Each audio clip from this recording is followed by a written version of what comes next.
امام بخاری کی کتاب صحیح بخاری کے علاوہ دوسری کتب سے اختلاف کیوں کیا جاتا ہے؟ اس لیے کہ امام بخاری کا کہیں دعویٰ بھی نہیں ہے نا باقی کتب کے بارے میں کہ اس کی ساری حدیثیں صحیح ہیں، ان میں ضعیف روایتیں موجود ہیں۔ یہ دعویٰ انہوں نے بخاری کے لیے کیا، ایون بخاری کے لیے جو انہوں نے سٹینڈرڈ سیٹ کیا اس میں کئی ایسی صحیح حدیثیں جن کو امام بخاری صحیح بھی سمجھتے تھے، اس کے باوجود انہوں نے بخاری میں نہیں لکھی۔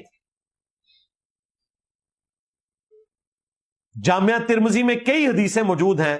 جن کے اینڈ پہ امام ترمذی لکھتے ہیں کہ میں نے اپنے استاد امام محمد بن اسماعیل بخاری رحمہ اللہ سے جب اس حدیث کے بارے میں پوچھا تو انہوں نے فرمایا کہ ہاں یہ حدیث صحیح ہے، لیکن بخاری میں وہ کوئی نہیں ہے۔ جس طرح اللہ تعالیٰ کو خواب میں دیکھا تھا نبی علیہ السلام نے، جامعہ ترمذی میں یہ حدیث موجود ہے، مشکات میں 748 نمبر ہے اس کا، اس کے اینڈ پہ مشکات میں بھی کومنٹس ہیں، جامعہ ترمذی میں بھی، کہ امام ترمذی کہتے ہیں میں نے اپنے استاد امام بخاری سے جب پوچھا تو انہوں نے کہا ہاں یہ حدیث صحیح ہے، جس میں نبی علیہ السلام کو اللہ تعالیٰ نے ایک دعا سکھائی تھی، اللہم انی اسألک فعل الخیرات وترک المنکرات وحب المساکین، جس کے اوپر میرا کلپ بھی ریکارڈ ہے۔